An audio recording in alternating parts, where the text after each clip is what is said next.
Okay, well, I'm going to start off our first session here talking about true prayer and the value of meditation.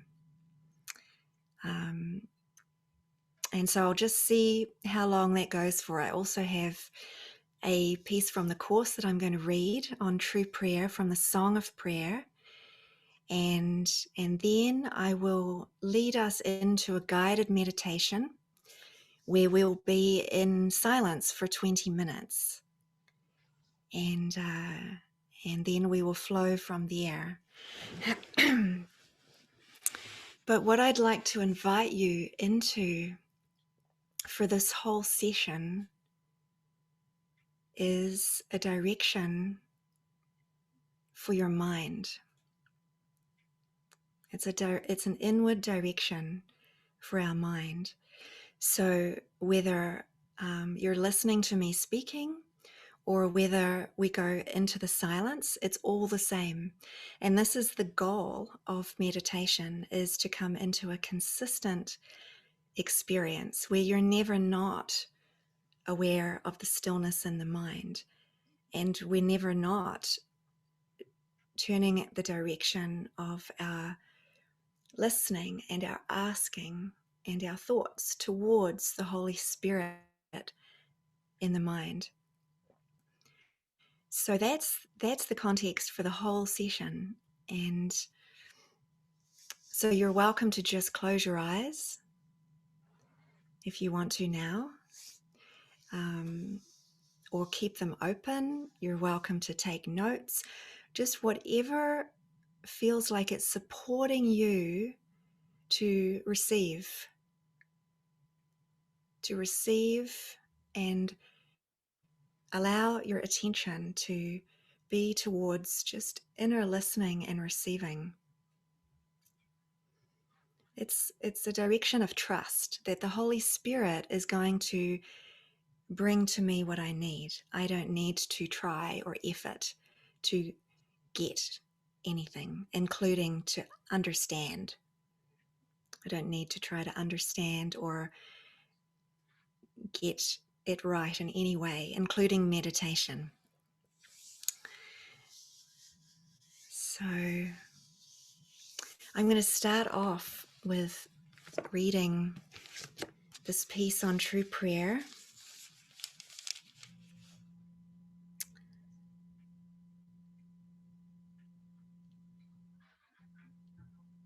Yeah, and then talk more about meditation, and then about the practice that we're going to be using for mind training and going inward.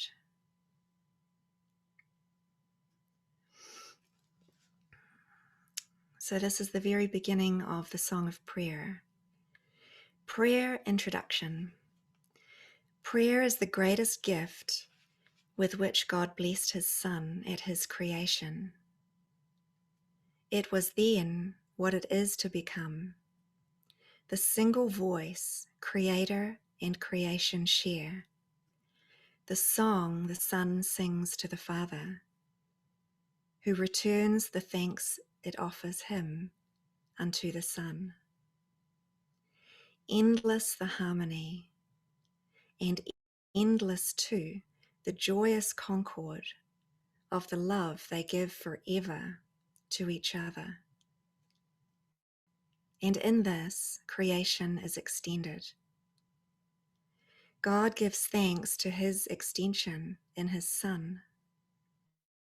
His Son gives thanks for his creation in the song of his creating in his Father's name. The love they share is what all prayer will be throughout eternity, when time is done. For such it was before time seemed to be. To you who are in time a little while, prayer takes the form that best will suit your need. You have but one. What God created one must recognize its oneness and rejoice that what illusions seemed to separate is one forever in the mind of God. Prayer now must be the means by which God's Son leaves separate goals and separate interests by, and turns in holy gladness to the truth of union in his Father and himself.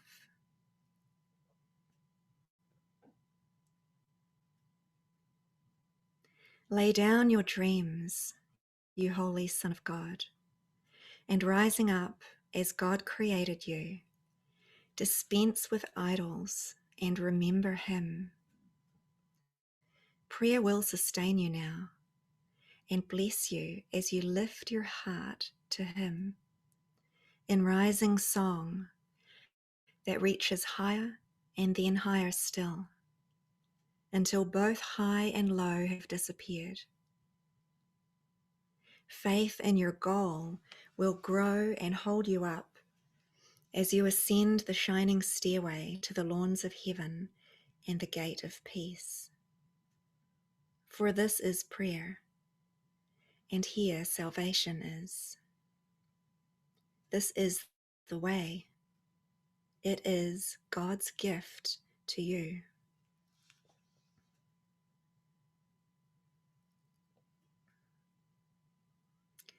And now we go into the practicality of true prayer, which dovetails really beautifully with meditation. Prayer is a way offered by the Holy Spirit to reach God. It is not merely asking. It is not merely a question or an entreaty. It cannot succeed until you realize that it asks for nothing. So when you think of prayer, often you're praying for something, right? We're praying for help for something specific. Usually when you turn to prayer, it's like, help me know what to do, or help this person, or please fix this for me, please resolve this for me. But here, this is quite a turnaround.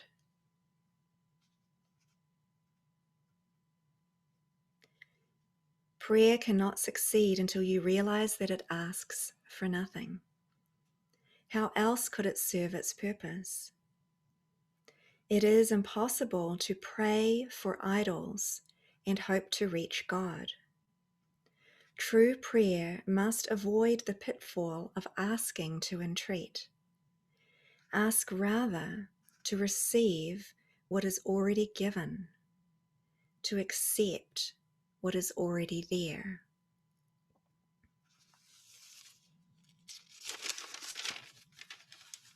So if we're like praying for any kind of solution and form, like financial help, or praying for a new partner, or praying for our partner to change, right? Praying for a problem to be resolved in any way. This is the direction that Jesus is giving us through true prayer. The secret of true prayer is to forget the things you think you need. To ask for the specific is much the same as to look on sin and then to forgive it. Also, in the same way, in prayer, you overlook your specific needs as you see them and let them go into God's hands. There they become your gifts to Him, for they tell Him that you would have no gods before Him, no love but His. What could His answer be but your remembrance of Him? Can this be traded for a bit of trifling advice about a problem of an instant's duration? God answers only for eternity, but still, all little answers are contained in this.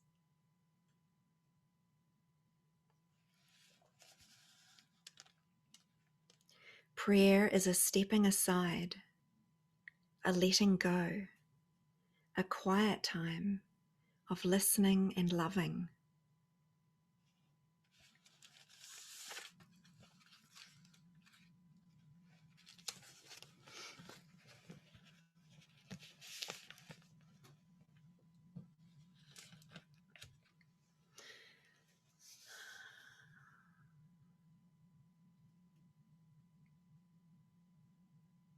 So also in that section of the Song of Prayer, there's an assurance that, the Holy Spirit does meet our needs and is aware that we do have decisions to make.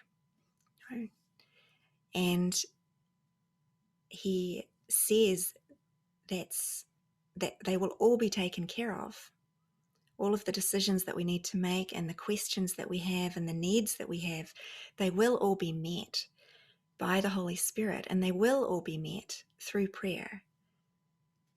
But the difference is, and what we want to train our mind into, is the awareness of the direction of our thinking and strengthening our awareness that the perceiver and the perceived are the same. That the one that has the problem, and the one that's asking for the problem, the one that's in fear, the one that has a problem to solve, this one, where this is coming from, is the same. The problem and the perceived answer, as I would have it be, it's all the same. It's all coming from within the wrong mind. It's all coming from the ego and the ego's perception.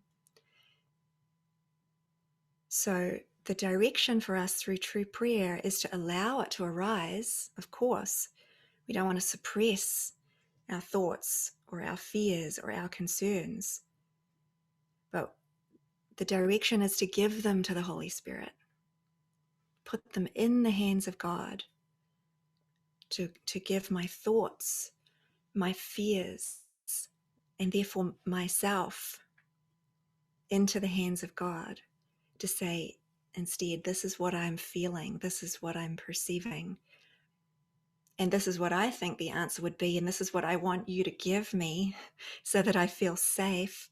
This is what I want to try to get so that I can relax. But I'm going to give that to you.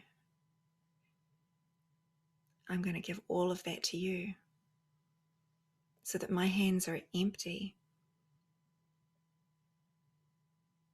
Because our goal is to come to God with wholly empty hands. But if our hands are full, or we're holding on tight, we're blocked from the love. We're blocked from receiving the Holy Spirit, from receiving the answer, the true answer.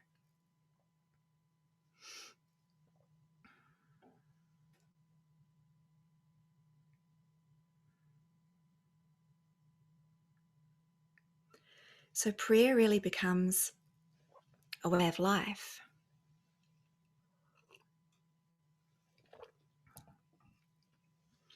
And like here at the monastery, we use the word prayer all the time. Be prayerful. Remember to be prayerful. All right, I'm just going to pray about that for a moment. I want to do this in a prayerful way. So you can be prayerful in action, but it's all about having this direction of our mind of whatever it is that I'm going to be doing, I want my mind to be taken care of by the Holy Spirit. And whatever it is that I'm going to be doing and engaged in, I want the Holy Spirit to be in charge. So this is how we're coming into a prayer life, a prayerful life. So this can be consistent, our consistent connection with God.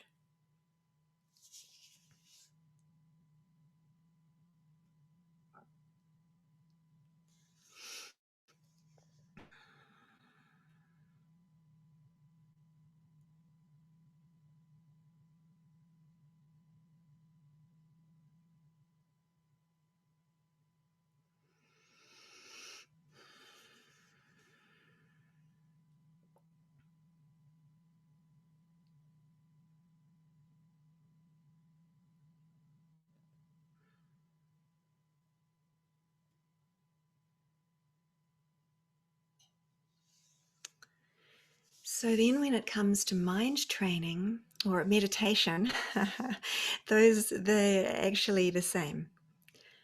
Meditation is mind training, and mind training is a form of meditation. And because mind, I'm going to get them mixed up the whole time now. So I don't know if you noticed, but with the Course in Miracles, the workbook lessons are literally a meditation training.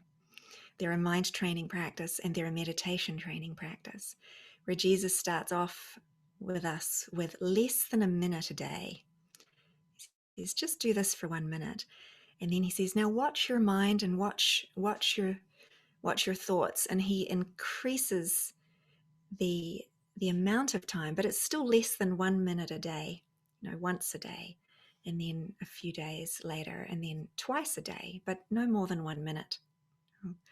And then he slowly, gradually increases the amount of times that he wants us to be attentive to our mind and aware of the direction of our thinking.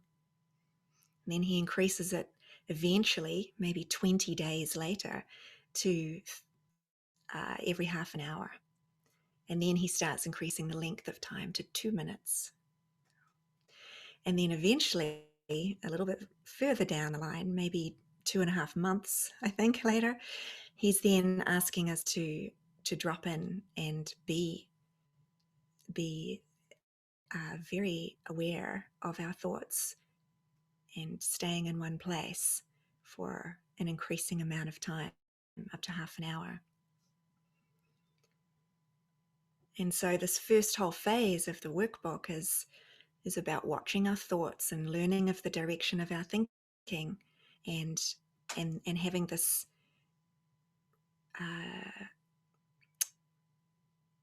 new purpose coming in and a redirection for our mind away from our interpretation and the meaning that we've given to all of the thoughts and images, being the same, towards the Holy Spirit's interpretation.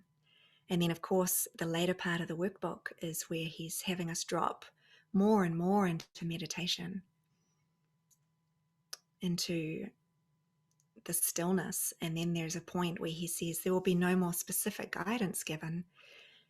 You're just to drop into being one with God.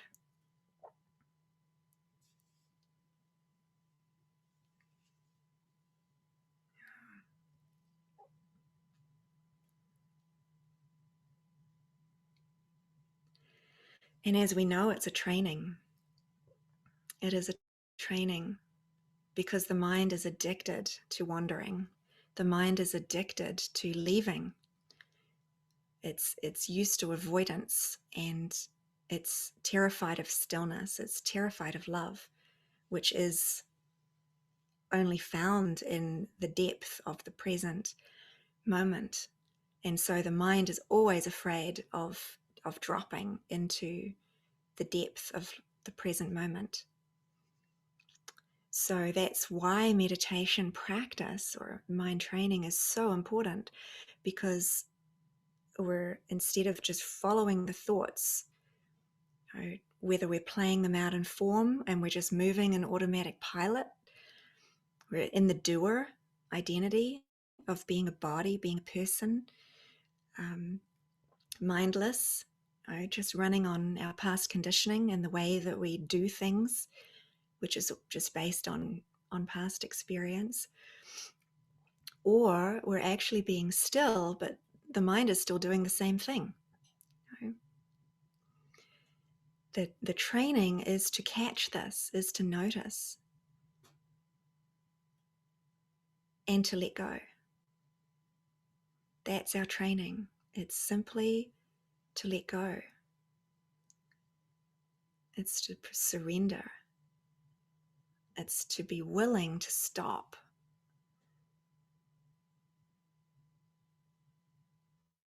and come back. And in daily life, there's many just using a course workbook lesson is a way to just come back to remember your lesson for the day. Oh, thank you. That is a meditation in itself. And in the stillness, we can do the same thing, just using a very simple sentence, to bring our mind back.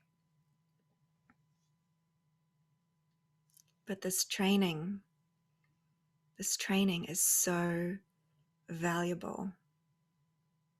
It is so valuable. It is our decision for God that is being strengthened, because we are consciously deciding not to follow the ego thoughts. And that's really the only two options that there are: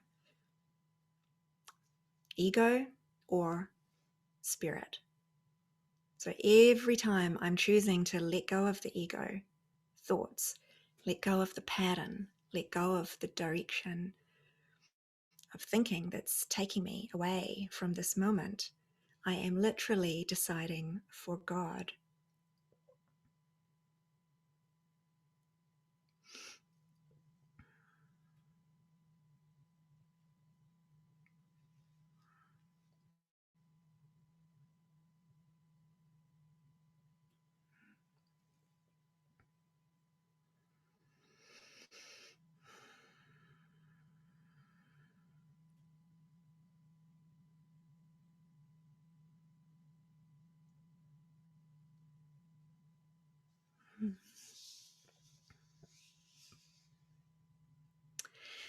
And I'd like to just mention non-judgment as well before we go into a silent meditation, because the ego is the part of the mind that's judging. It is judgment. And the Holy Spirit's judgment is very simple. It is simply, the Son of God is innocent. That is the Holy Spirit's judgment. The Son of God is innocent. And so every other time we are hearing judgment in our mind, you can be sure it's the ego. So the ego will always judge, including judging meditation. So it has something to say about everything, as we've already noticed. So that's just a very helpful tip, not to judge meditation. So the intention is what's important. So if we make a commitment that we're going to sit in 20 minutes, and our intention is to decide for God, to allow our mind to be healed by choosing for stillness, then no matter what happens within that 20 minutes, whether the mind is busy, whether there is a lot of thoughts arising, or whether we drop into the stillness beneath the thoughts, is actually irrelevant. The ego is going to judge it. So as soon as you notice that judgment, is just treat it as if it is one more ego thought, because that's truly all that it is. The ego also will judge against your healing, and it uses the idea of time as a weapon, to say you could have done that longer, you should have caught that sooner, you should have healed this earlier, how long is this going to take you? And again, all of those thoughts, it doesn't matter how convincing they seem to be, how many times you've heard them before. What we're learning to do is recognize that they are all the same. There's no hierarchy of illusions. There's all ego thoughts are ego thoughts. They all go into the same category of unreal, false. And we know what to do with them. We simply choose to let them go. We simply choose to let them go. There is nothing to understand about them.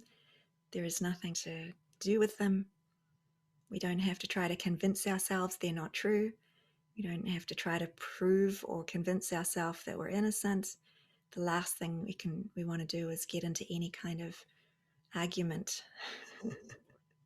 Because who is it that's concerned? Who is it that, it's all within the same state of mind.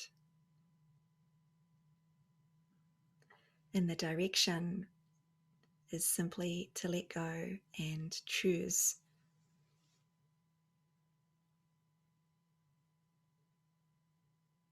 for God.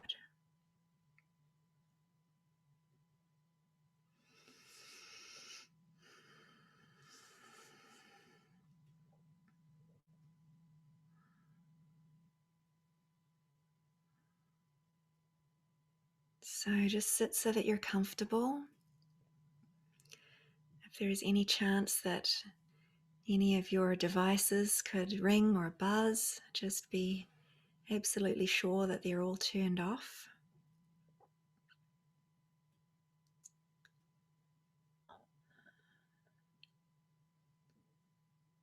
When you're ready, just close your eyes.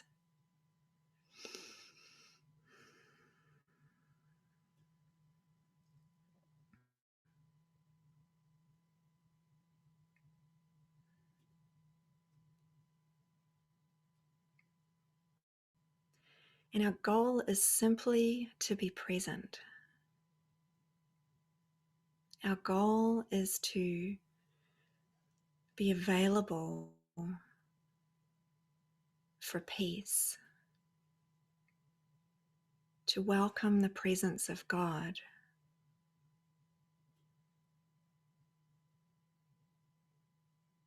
to relax into being present,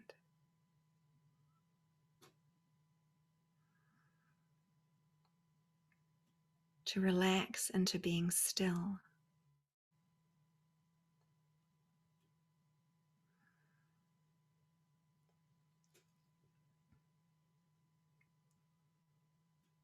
And to allow this meditation period to be as it is, without judgment.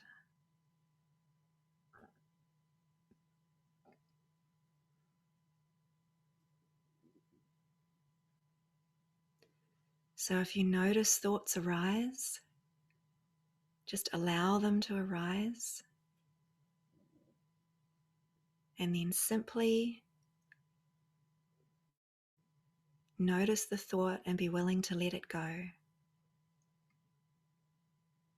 and come back inward.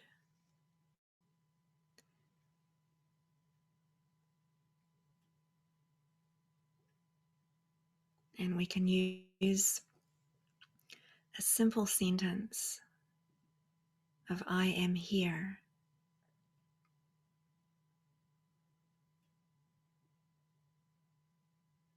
to bring our mind back.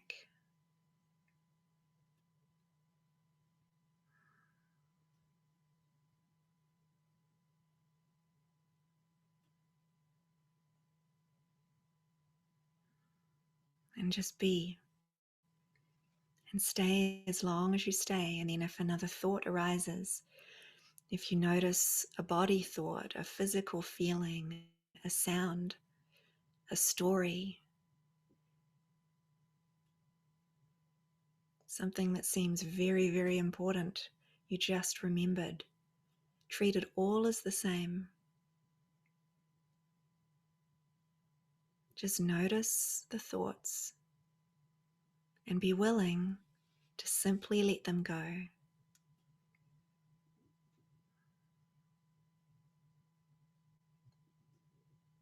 And just come back inward, and again, I am here.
Thank you.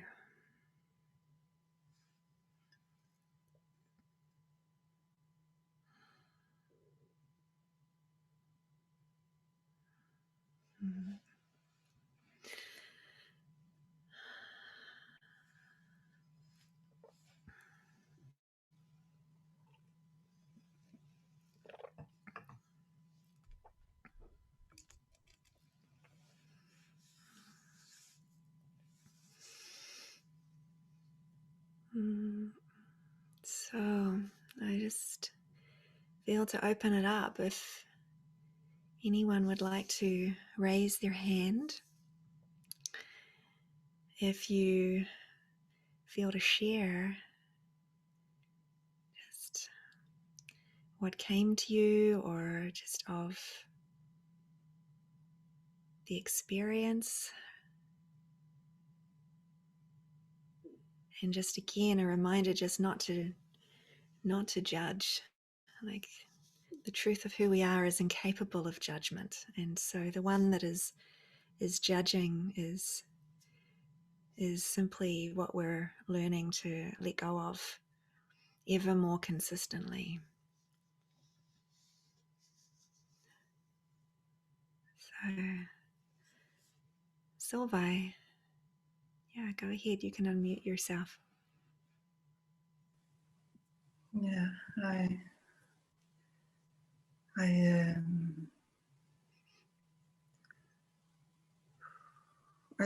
suddenly saw all the protection and all the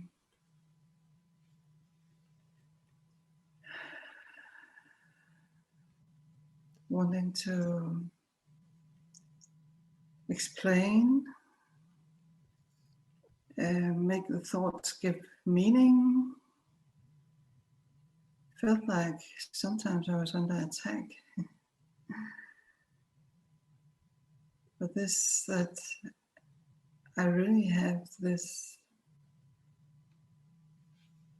crazy idea that I have to understand all the thoughts to make them disappear. So it was really beautiful to experience this and actually allow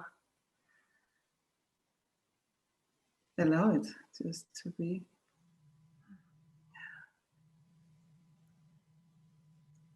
Without explaining, without understanding, without judging myself. Yeah. It was a really nice experience. Thank you.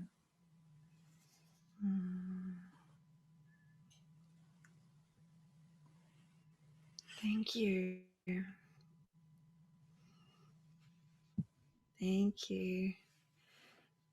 Go ahead, Carla. Oh, I held my hands open and to just let myself receive.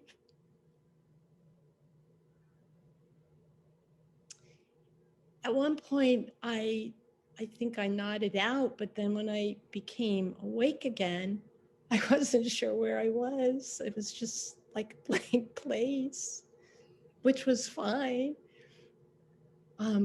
It was no different from here I am with my eyes open. And I felt gratitude. And all of a sudden, first, I think it was from my right eye came this big tear that was warm. And I was surprised. It was like a big raindrop. And there was no emotion. And then later, one came from my left eye. And what I said to the Holy Spirit is, I never have had my father in my life. And I mean, I did till I was 3.5. So I said, I don't know what it's like to have a father, to be guided by a father.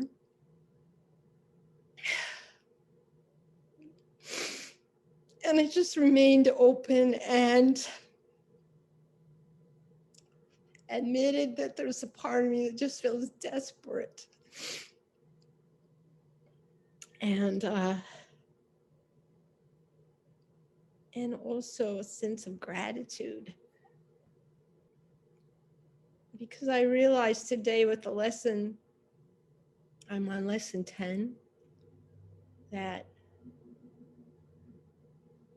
my emotions can be tricky. It's like, this wasn't like my emotion or this experience of feeling.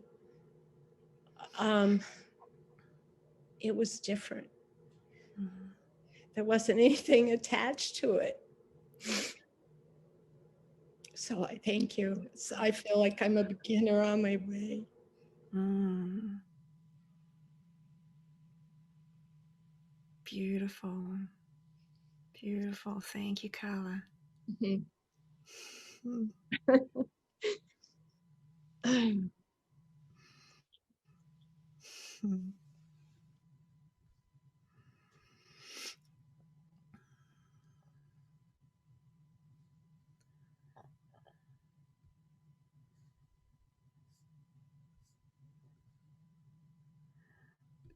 Okay, go ahead, Laura.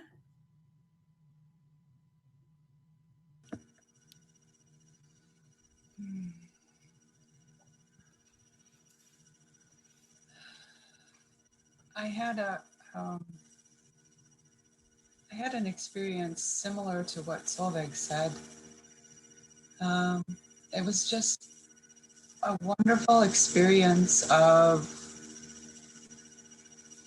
allowing everything to come up and to experience the difference between letting go, which takes no effort on my part, versus trying to make it go away.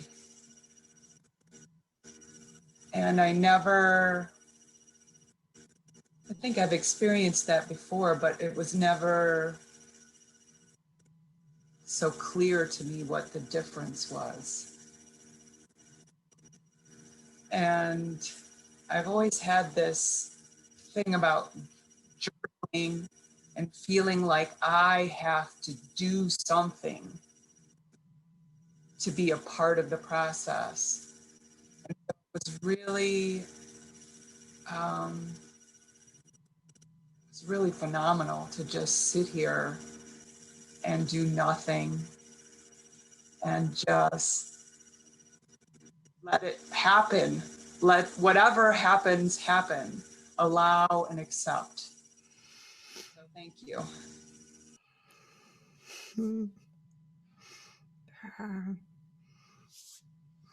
Thank you, Laura.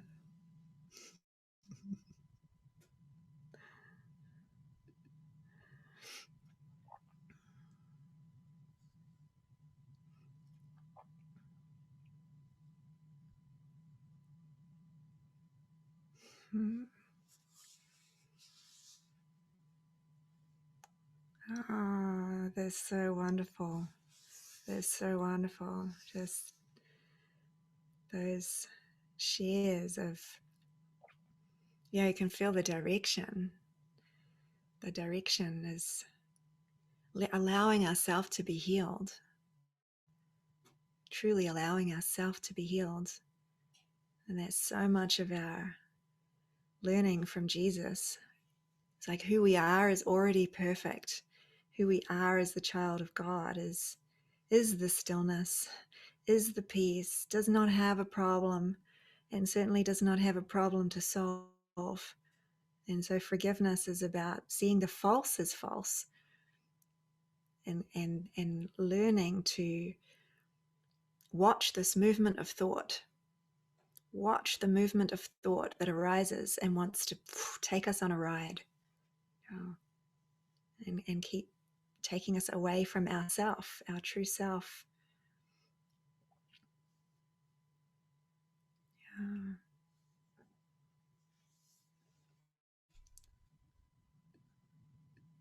Okay, go ahead, Doreen. We'll just have one last share here. Hi. I just wanted to thank you for organizing this group meditation. It's been a long time since I've been able to meditate in a group. And I found that a lot of, it's like a carnival-like experience, just sitting here, being still, but like everything just popping out in front of me, just vying for attention. But the whole group energy was just keeping me very much centered in the stillness, which was awesome. So thank you very much. Yeah, very welcome. Very welcome. Thank you, Doreen.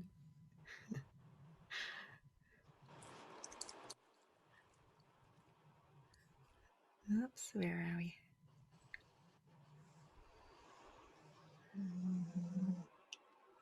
Yeah.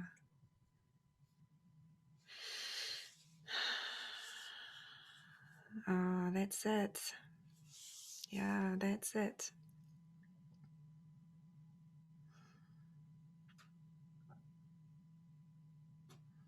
Mm.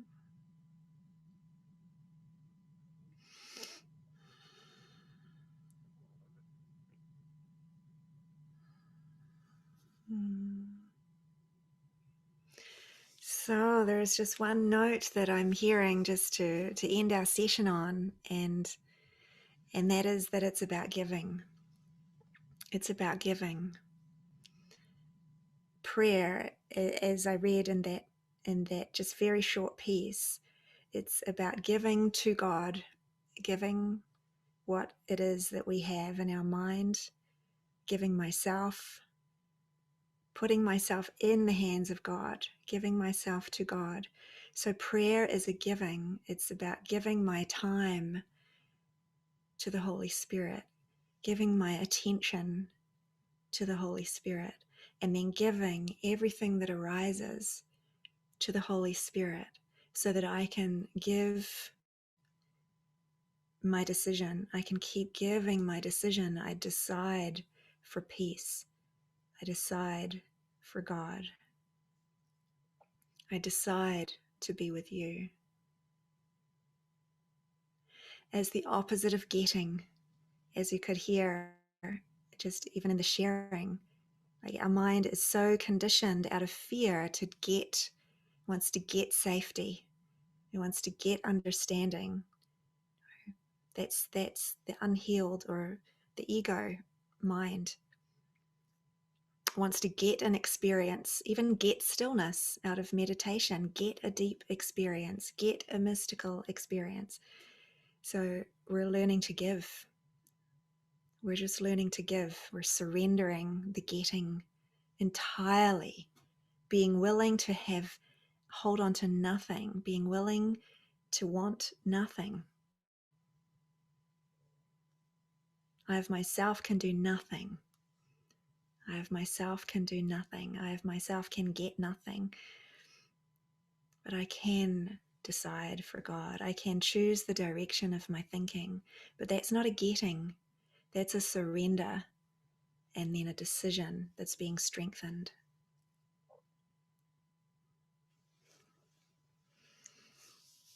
So thank you all so much for joining. I'm just so grateful.